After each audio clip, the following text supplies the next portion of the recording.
तो आज के पहले ऑडियो पॉडकास्ट में हमारे साथ हैं निशु मिश्रा जी।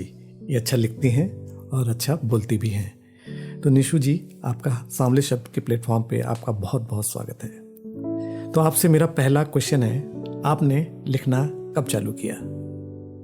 वैसे देखा जाए तो मैंने लिखना कभी शुरू ही नहीं किया। मैं लिख लेती हूँ क्योंकि मुझे पसंद है। मुझे लगता है कुछ तो अधूरा है अगर मैं ना लिखूँ तो।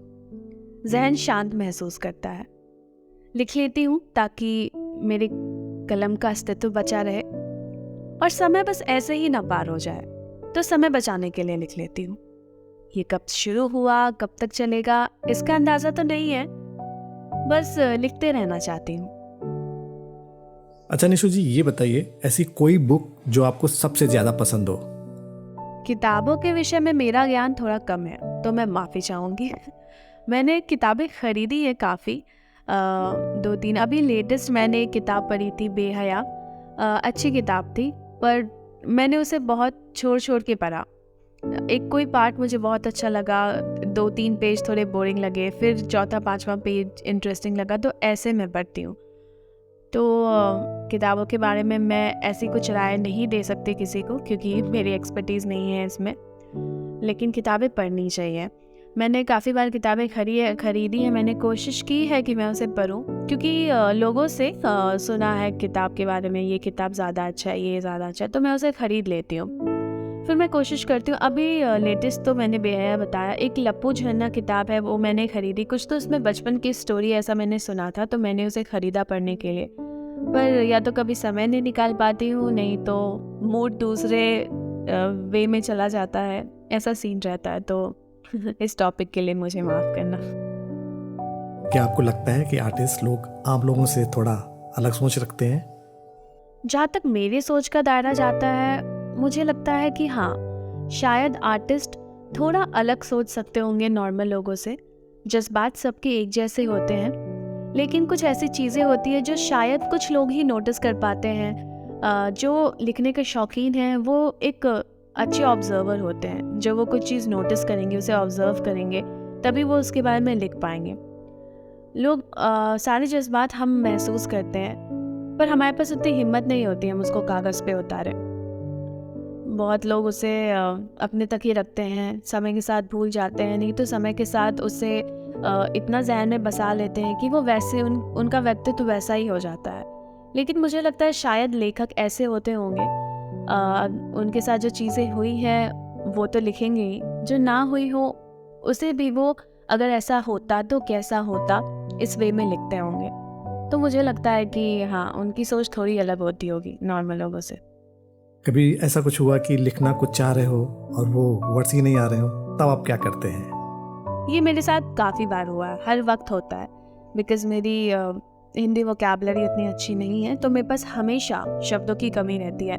इनफैक्ट पता है, मैं लेखकों की नज़र में काफ़ी बार इसीलिए आ जाती हूँ क्योंकि मेरी हिंदी स्पेलिंग गलत होती है। लाइक दे आर की अरे यहाँ पे बड़ी ई की मात्रा होनी थी, इसने छोटी ई की मात्रा लगा दी है, या यहाँ डॉट बूंदी होनी चाहिए थी, इसने नहीं लगाया है। तो ऐसा होता है। मतलब मैं बहुत शर्मिंदा हूँ इस चीज़ के लिए, क्योंकि कोई भी भाषा ना जानना बिल्कुल भी गर्व की बात नहीं है।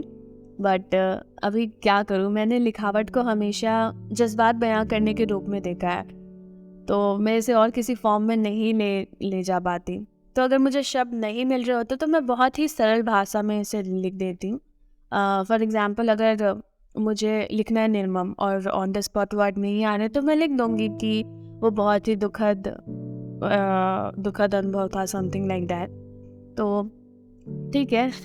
पर हिंदी बहुत ही आकर्षित है, तो इसीलिए लोग ज़्यादा हिंदी को चुनते हैं लिखने के लिए। बट शब्द ना मिले तो क्या ही किया जा सकता है। बस। क्या घर वाले आपको सपोर्ट करते हैं जो आप लिख रही हैं या जो काम कर रही हैं? ये काफ़ी दिलचस्प सवाल है।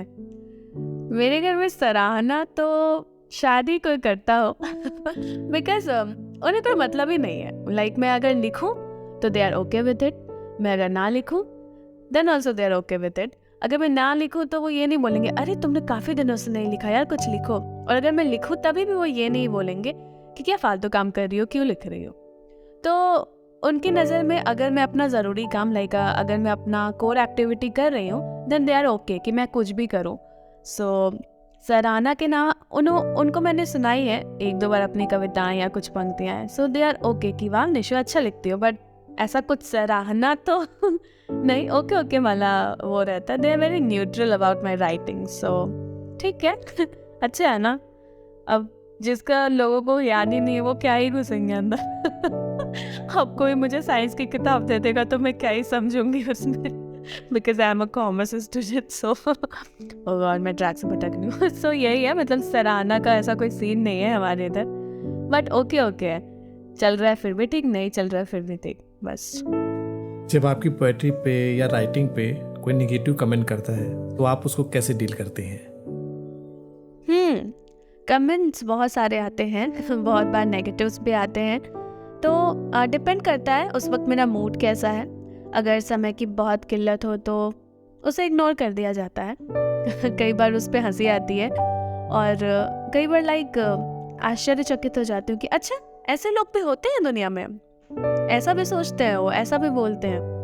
कोई बात नहीं, उनकी सोच को हम हैंडल नहीं कर सकते। So just go with the flow. लेकिन अगर मूड ज़्यादा ख़राब हो, कोई कमेंट आपको बहुत ज़्यादा परेशान कर रहा हो, तो आप वो करिए जो उस वक्त आपके जहन में आता है।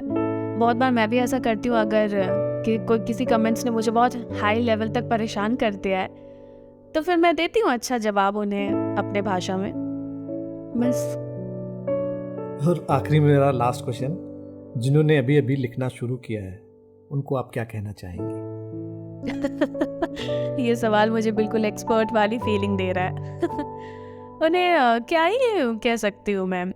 जिन्होंने नया लिखना शुरू किया उन्हें ये कहा जा सकता है कि लिखते रहो, क्या पता आपकी कौन सी लिखावट किसी को अपनी कहानी जैसी लगने लगे, लोगों को आपकी लेखनी में अपनी ज़िंदगी दिखने लगे, तो ये अच्छी बात है। तो लिखते रहो, क्योंकि किसी की लिखावट की कोई परिभाषा नहीं होती। उनकी लिखावट को किसी पैमाने में सेट नहीं किया जा सकता कि सिर्फ अच्छा लिखो या सिर्फ बुरा लिखो। जो हुआ है वो लिखो, जो नहीं हुआ है वो भी लिखो, जो आप चाहते हो आपके साथ हुआ वो भी लिखो। आपने जो लिखा है वो आपका है, किसी और का नहीं। किसी के जज्बात को तौला नहीं जा सकता। भले आपने जिस जज्बात के साथ लिखा है वो जज्बात लोगों तक ना पहुंच पाए हों, या लोग जब उसे पढ़ रहे हो तो वो उस जज्बात के साथ उसे ना पढ़ रहे हों, पर लिखने के बाद आपका जहन तो शांत हो गया ना। तो ज़रूरी है कि लिखो। बाकी पढ़ने का काम पाठकों का है। आपका काम लिखना है तो आप लिखो। तो दोस्तों, ये थी निशु मिश्रा जी, जिन्होंने मेरे सवालों का जवाब बहुत खूबसूरती से दिया। निशु जी, आपका बहुत बहुत धन्यवाद मुझसे जुड़ने के लिए। और दोस्तों, अगर आप राइटर हैं और कुछ लिखते हैं, आपको लिखना पसंद है, तो आप भी हमारे इस ऑडियो पॉडकास्ट से जुड़ सकते हैं। तब तक के लिए धन्यवाद।